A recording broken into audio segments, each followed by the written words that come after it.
It's white to play, and white is completely winning in this position. However, the winning move here is not obvious. You might be tempted to push your pawn forward with ideas of promoting on the next move. The rook simply goes back to g8, controlling the promotion square. You can capture here, and you are setting up another trick, a trick of simply promoting here while opening up a discovered check on the king. The king steps away from it, and you can try to play a move like this with intentions of going here, trying to force a trade or promote on the next move. Black simply goes behind your pawn, and in this position, black can simply go close to your pawn and win the pawn, and the end game is just completely equal.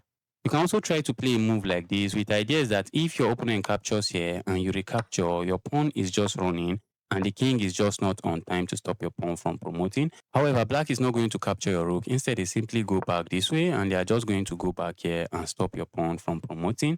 The winning move here is the brilliant rook sacrifice on a3, and if your opponent decides to capture here, you can simply push your pawn forward, threatening to promote on the next move, and this rook is locked out by its own pawn and promotion is just unstoppable. So instead of capturing your rook here, black is left with several options. They can decide to play moves like this, or like this.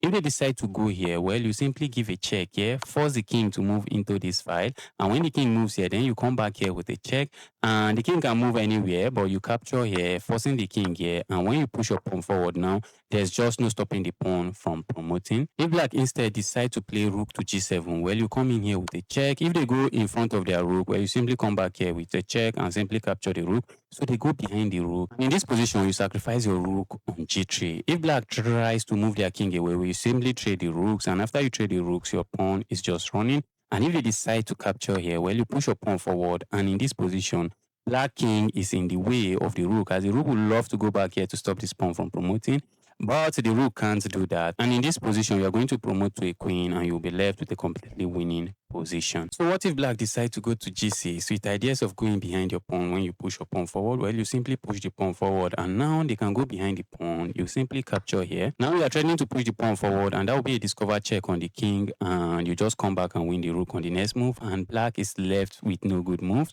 If they decide to play a move like where you proceed with this check, and when the king steps away, you proceed with this move, promote to a queen, force a trade, and you are left with a rook and a completely winning endgame. And if they decide to step away from this discovered attack by moving the king to g6, well, you come in with this brilliant rook sacrifice on a6, and that's a pin on their rook, and you are simply threatening to promote on the next move. And if they capture here, the rook is no longer stopping your pawn from promoting, and you simply promote to a queen, and you are left with a completely winning endgame. If you have made it this far into the video, don't forget to like and subscribe for more videos like this. Thanks for watching.